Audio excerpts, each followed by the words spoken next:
Donald Trump's presidency presents the likelihood of drastic shifts and changes in U.S. foreign policy. Within the first week, we've seen a string of executive orders that have already had an immediate impact on America's foreign relations. I'm here with Afghanistan's ambassador to the United States, Hamdullah Mohib, to discuss some of the implications for the U.S.-Afghanistan relationship. As this new administration settles in, what do you hope to see from the new president? Well, Afghanistan and the United States have been working on fighting terrorism for the past 15 years. I think it's time to make sure that we win that war against global terrorism. There are 20 terrorist groups that operate in the AfPak region, and the U.S. designated terrorist groups. On top of that, the Taliban and some of the other state and stateless actors that operate. And it's important that they get a clear message from us, from the world, that they cannot win. And I think we are close to getting there. Interesting. So we've seen some mixed messages from President Trump so far. In early December, there was a phone call between then President-elect Trump and President Ghani, where President Trump reassured that there would be U.S. commitment to Afghanistan. Does that agreement, from your knowledge, still hold? And if it doesn't, what would be the impact of U.S. disengagement? From our discussions with the new administration, we have the indications that they have strong interest in supporting the fight against terrorism. And they also have a strong interest in promoting economic stability in the region. So we look forward to working on both those areas. I think the counterterrorism agenda is going to be one of the priorities for this new administration, and Afghanistan is one of those places where, like I said before, we must show that we win and we can win. And we have, the American government has a good partner in Afghanistan where that can be turned around, and this will have a huge implication on what happens in the rest of the region and what kind of messages are sent to other groups, whether they're Al-Shabaab, Al-Qaeda, perhaps Boko Haram, and Daesh, to all of those groups that are fighting and causing instability across the world. It will also send a very strong message to all the states that sponsor terrorism to be aware that this will not be tolerated. I think at a time where the world is focused on economic development, Afghanistan is at the heart of Central and South Asia. We sit on top of huge potential, mining potential, the natural resources that exist, and some of them can already be, we can already begin exploiting. This will also bring stability. It will also ensure that Afghanistan can pay for its own security forces. Top of the agenda, top of the list would be lithium. Afghanistan is endowed with a huge amount of lithium, and that is what the new industry in terms of this global focus on battery-powered vehicles, laptops, and electronics. Lithium is the new oil, and Afghanistan has it in abundance. It's easy to exploit as well. So we look forward to working with the U.S. companies and the new administration to benefit and mine some of those resources. So you talked a little bit about the dynamic between a security relationship and an economic partnership.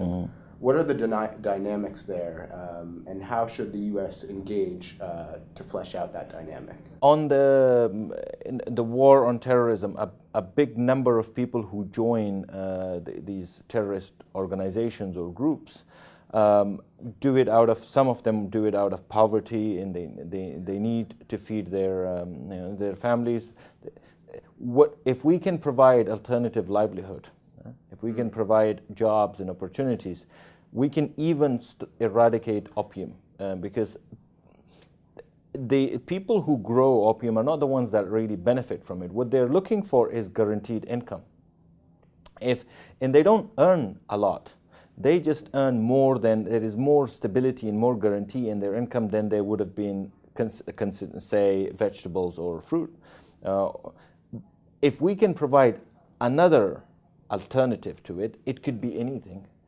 We can eradicate that source, and we know that a big source of income for the terrorists is the opium trade. So there is a huge linkage and a very important linkage between economy and insecurity. It solves each other. If we bring stability, we also improve the opportunities for doing business in Afghanistan, and vice versa. Yeah. So recently I've heard you describe the sort of economic shock that's hit Afghanistan after the U.S. has started to move away a little bit. Can you describe how Afghanistan is dealing with that shock, and what are some success stories so far? Well, the biggest shock was in 2014, just after the withdrawal of foreign troops. Not just foreign troops, also the contractors and the companies, their development projects that went. There were provincial reconstruction teams in almost every province of the country. And when they withdrew, not only did the people that worked directly with them lose jobs, all of the businesses that depended on that economy also were also affected. But if there is one thing Afghanistan is expert in dealing with, is uncertainty. Yeah. We came out of that. We started working on our economy, and not only did our revenues go up, our custom revenues go up despite this downturn in imports, we also brought in investments. And the first investments are always going to be from the diaspora. Last year, the Afghans that lived outside invested close to $1 billion in Afghanistan.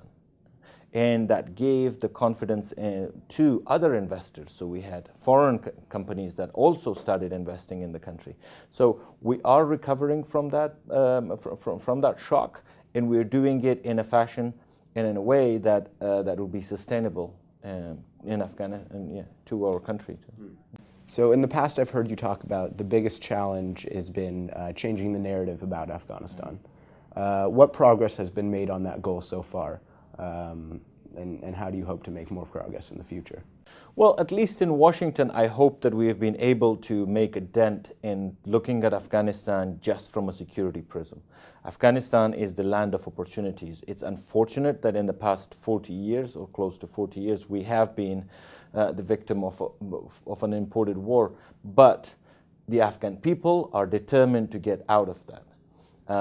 There is nothing more important to us than bringing stability to our country, and we are working on that despite very difficult odds. We've been able to protect the Afghan people, the Afghan territory, and our sovereignty over the past 2 years with very little support.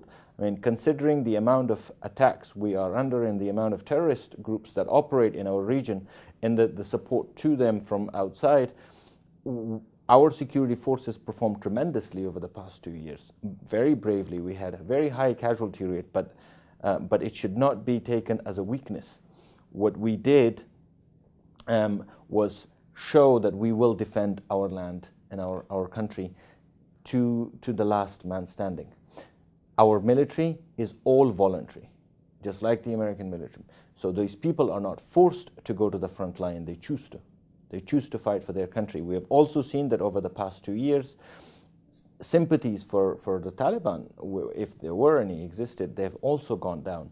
In Kandahar alone, which is usually the stronghold for the Taliban, sympathies went down from 60% down to 22%. And this is the Asia Foundation survey that they do every year of the Afghan people saying that. Corruption has also been fought against. What people are not seeing and what we are trying to show is there is a different Afghanistan in the making that has already begun working. And I am an example of it. My colleagues around as an example. 75% of the country was born in a war.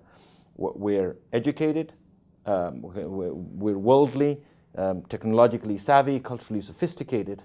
This is the Afghanistan that's marching forward. And I think people don't see that Afghanistan. They don't see the Afghanistan and the Afghan people who have fought terrorism or lived under terrorism for a very long time and are frustrated by it and are determined to get rid of it. and we're doing everything we can. You see that the drive in sense of the sympathy that has lowered has a lot to do with what this new Afghanistan offers. People are not willing to support groups that bring havoc, that bring backwardness onto the country. This is a different country, a country that will become, as we want it to be, a place where people, goods, and ideas flow freely. So you've talked a little bit about the region at the end there, and I want to return back to that point and discuss a particularly interesting bilateral relationship between Afghanistan and Pakistan. Where does that relationship stand, and what's the path forward to possibly improving that relationship? Well, from the Afghan side, we've made every possible attempt to mend that relationship, and we will continue to do so. Because, like I said, our ultimate desire is peace and stability, not just for us, for the region. It's in their interest, as well as in our interest, that we have stability. I think Pakistan, as well as the region, and I think even in the world, needs to see their future in our present. Don't be mistaken that today we are facing with terrorism and that this will not come around and hit them. It has already started, and the countries around have started to notice, including Pakistan. We're working on creating a regional consensus to bring stability to our entire region. And as a country that has suffered from terrorism and tyranny, we wish it on no one else. And I'd just like to end with the ambassador's thoughts, advice to the new administration, and any final thoughts that you may have. Well, we're a partner. We're not just a partner, we're a platform for the United States, not only on fighting the terrorism front, but also in terms of key opportunities in that region in business development and economic prosperity. Afghanistan is prime property in Asia. We are the heart of Asia, and that potential is something that we wish to look to explore with you further. Thank you, Ambassador. Thank you. Thank you for having me. Yeah, of course. Yeah, absolutely.